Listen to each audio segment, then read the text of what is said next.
Episode 005, Landmark Cases, the English case of a miller and a common carrier, and how to calculate damages in special circumstances.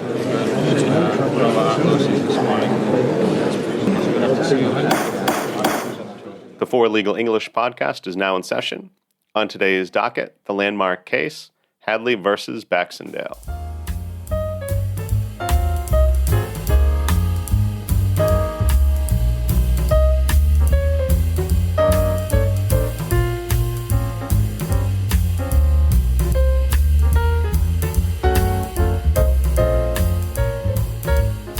I am your host, Timothy Barrett. I'm a former practicing attorney in the United States, now a law professor in Tbilisi, Georgia.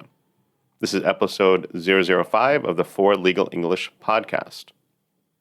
In this episode, we will discuss the landmark case, Hadley versus Baxendale, which is a very popular contracts case where we learn to calculate damages, especially in special circumstances or lost profits.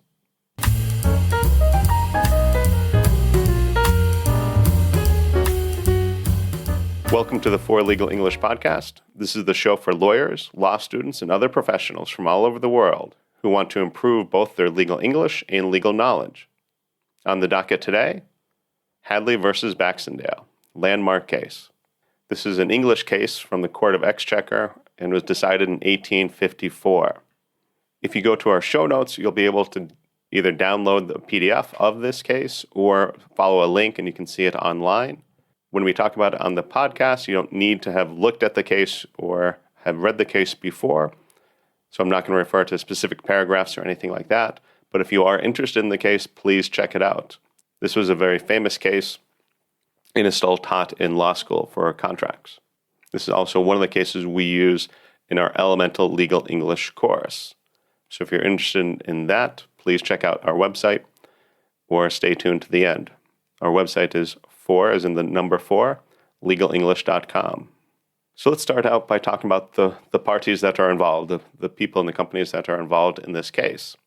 The plaintiff is Hadley, and he is a miller. The defendant is Baxendale, also known as Pickford and Company, and they are common carriers. They deliver things from one city to another. We also have Joyce and Company, which is an engineering company. There was a shaft in the mill that broke. The shaft is the big piece of, it could be metal, I think in this case it was probably wood, but it connects the water wheel outside that is being turned and powered by the river, and it goes inside into the building and powers the mill. It makes the mill turn and grind whatever it is they're milling. This shaft was broken, so they ordered a new shaft, but the engineering company that's going to build the new shaft, Joyce and Company, needed the old shaft to look at it. So they'd use that as kind of a template and build a new shaft that would be the same size, same dimension, so it would work in that mill. So before they could start building the new shaft, they needed to receive the old shaft, the broken shaft. So Hadley goes to Baxendale, which is a delivery company, in other words, a common carrier, and asks, can you deliver this to the engineering company? The mill is in Gloucester, and the engineering company is in Greenwich. The plaintiff was told by the defendant that if he delivered the shaft to the defendant to be shipped in the morning, then it would be delivered in Greenwich the following day. So this was done. However, it was not delivered the following day. It was several days late. And because of this, that meant that for those several days, the mill was not able to operate, and so it lost profits. So eventually the shaft was delivered, and then later a new shaft was created and then delivered back to the mill, installed, and then the mill could operate. But within that process, because the shaft, the old shaft, the broken shaft, was several days late to the engineers, to Joyce and Company, that was several days that the mill could not operate. It was closed down for an extra several days because the carrier was late in delivering the shaft. They promised it would be delivered the next day, but it was several days late.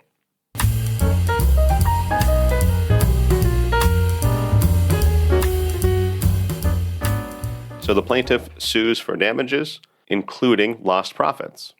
So the plaintiff paid a small sum of money for it to be delivered, but even more important to that was the lost profits for that several days that the mill was not working, asking for damages for those lost profits. The defense in this case was that the lost profits were remote. And if they are remote damages, then the defendant is not liable. So when we talk about remote in everyday English, we can think of removed or far away. It's a remote location. Maybe it's very isolated. It takes a long time to get there. Or we can think of the remote control. We can control a TV or many other devices. We don't have to go and touch it, so we can control it remotely from a distance. And in legal English, when we talk about remote, we're probably meaning remote damages. So these are damages that are far removed. So they're not maybe direct damages, but they are damages from the defendant's actions. Generally speaking, if the court determines that these damages are remote, then that probably is going to mean that the defendant is not liable. They're too far removed, too far away. Yes, these damages might be a consequence of the defendant's actions, but they're just too far removed. We're not going to hold the defendant liable because these damages are so far away, so remote. In this case, which went to trial in the trial court, the judge pretty much left it to the jury. He didn't give much instruction on how to calculate damages. So the appellate court, the decision is by Baron Alderson, quotes a couple of cases. One is Blake versus Midland Railway Company, which holds that a judge needs to explain the law properly to the jury. If the judge fails to do that, then obviously that's a big problem, and the case could be reversed.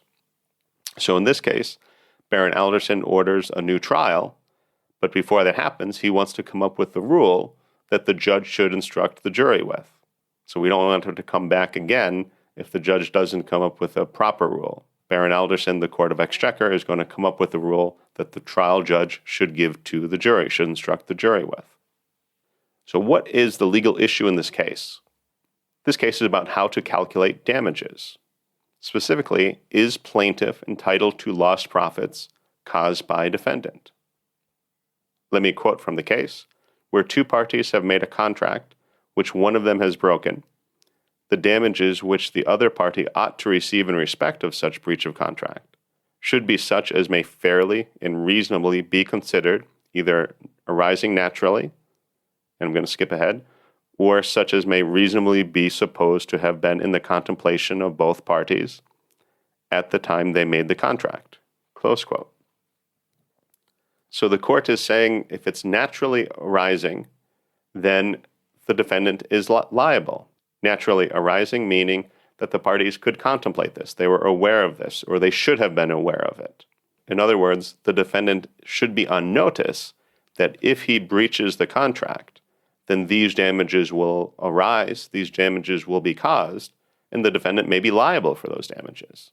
This was very predictable or foreseeable. Foreseeable is another word that we like to use.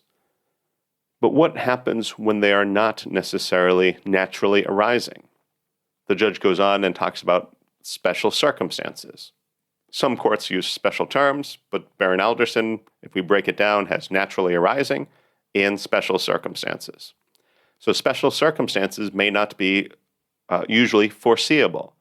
The other party, the defendant, might not have known of these special circumstances. They are special. There's something different about this situation, and we normally wouldn't expect the defendant to have been aware of it. That's why it's special. If these damages are the result of special circumstances, then the judge has another question. Was the defendant notified or not notified? In other words, did the defendant know about the special circumstances? If the defendant was told, if they were notified, then they are liable for these special circumstances. However, if the defendant was not notified, then they're not liable. And I'll quote from the case again. For had the special circumstances been known, the parties might have specially provided for the breach of contract by special terms as to the damages in that case, and of this advantage it would be very unjust to deprive them. Close quote. So the court is saying that if there's some kind of special circumstance in this case, and the parties had talked about it, then they could agree on what the damages would be. The court would prefer the parties to agree to that ahead of time, instead of the court having to decide that after the fact. A lot of contracts today would have what we call a liquidated damages clause. So when the parties, when they're agreeing to the contract, and of course when you're negotiating the contract, everybody's happy, everybody's getting along, it's much easier to make an agreement than when one party is already in breach. But when they're negotiating the contract, they could say, you know what, this is a likely breach, that one side is going to make. We don't want that to happen. Neither side wants that to happen. But if it does, what would be a good amount of damages for that? So then they can negotiate, they can talk about it, and maybe they will come up with a way to how to calculate it if that does happen, that they agree to, or they will calculate a number and that'll be the liquidated damages. If the seller breaches by doing X, then the seller will pay to the buyer $5,000 or $50,000, whatever the amount is. So in that case, if they go to court, they're not arguing how to calculate the damages. They've already agreed the damages are X thousands of dollars. The only dispute for the court is, did the defendant breach it by doing this? So if the court will determine, yes, there's breach, okay, according to the contract, the liquidated damages are X thousands of dollars. So in this case, of course, they didn't talk about that. They didn't come up with a liquidated damages clause. And so it's only up to the court to say how much the damages should be. If we look at the case, let me kind of review where we are. The case starts out with the facts of the case, explaining what the plaintiff did, what the defendant did, what was the story behind the case. Then we go into the procedural history. What happened in the trial court? How did we get to the appellate court? And then the court looks at the law. It looks at the law as it existed, and then as he kind of explains the law as it is. In other words, he explains how do we calculate damages, and then he comes up, whether it was naturally arising, and then he comes up with another way for special circumstances. Remember, if there are special circumstances, the court has to consider, was the defendant notified or not notified? If the defendant was notified, they are aware of these special circumstances, then the defendant is liable. They were aware of these circumstances and still breached the contract, they are liable for these damages. If the defendant was not notified, then they're not liable.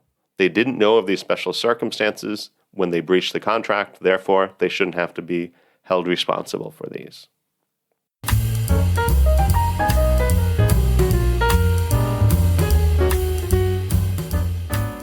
If you enjoyed today's episode, please subscribe. Also, it would be great if you could give us 5 stars and a great review. That would really help us out. Any questions or comment, go to the show notes page and leave a comment.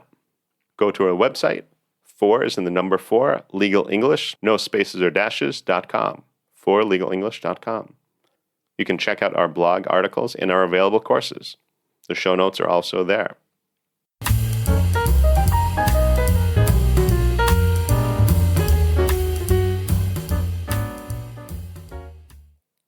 So after the law is explained, then the next thing that the court needs to do is apply the law to this case, to Hadley versus Baxendale.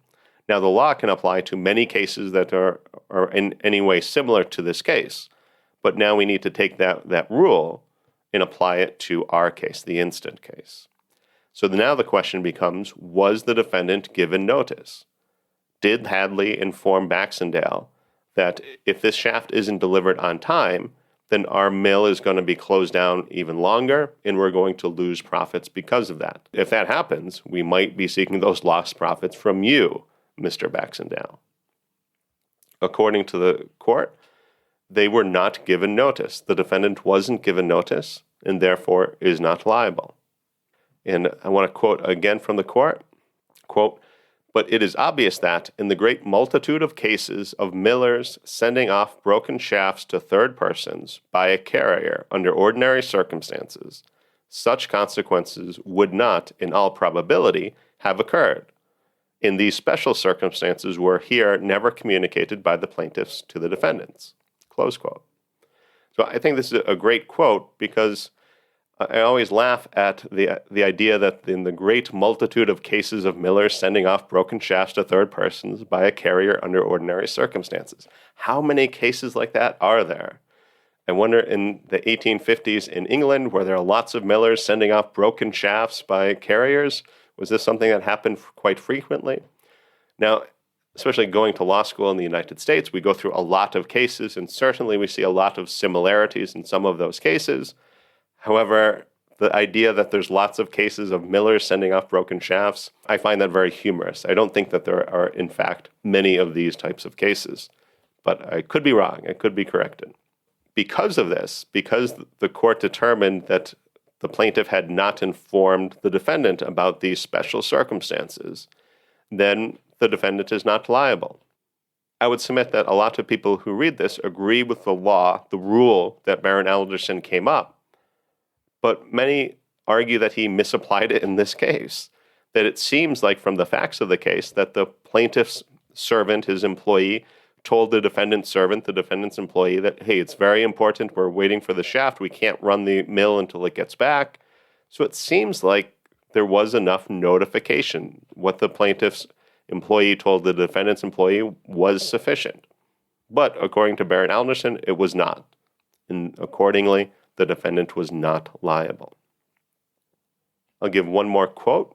The judge ought, therefore, to have told the jury that upon the facts then before them, they ought not to take the loss of profits into consideration at all in estimating the damages. There must therefore be a new trial in the case. Close quote. So again, the judge orders a new trial, and now the trial judge is told specifically what rule he should give to the jury, how to explain it to the jury. So what amount of damages is the defendant liable will be up to the jury. That's for them to decide. But the lost profits is not something the jury ought to consider. So they'll be told specifically not to consider the lost profits.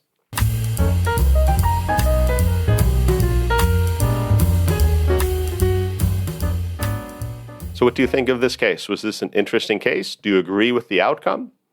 Again, if you're interested in reading more about this case, come to our show notes at forlegalenglish.com. That's 4 as in the number 4, legalenglish.com. Some of the legal English terms that we used in this case was carrier or common carrier, servant, which is another word or an old-fashioned word for employee, damages, or special damages, remote damages, special circumstances. Are there any words that we discussed that I didn't explain fully that you want to hear more about? If so, comment in the show notes and we'll make another post about that. If you enjoyed today's episode, please subscribe. Also, it would be great if you could give us 5 stars and a great review. That would really help us out. What questions do you have about today's topic? Any questions or comment, go to the show notes page and leave a comment. Go to our website, 4 is in the number 4, Legal English, no spaces or dashes.com, 4legalenglish.com. You can check out our blog articles and our available courses. The show notes are also there. If you comment, that's a great way to practice and improve your legal English skills. Next time on the docket, we'll discuss our first legal movie. We're going to start a series where we discuss many different legal movies, the good and the bad about those movies, and we will start that with our next episode. The For Legal English podcast is adjourned. Don't miss the next docket call.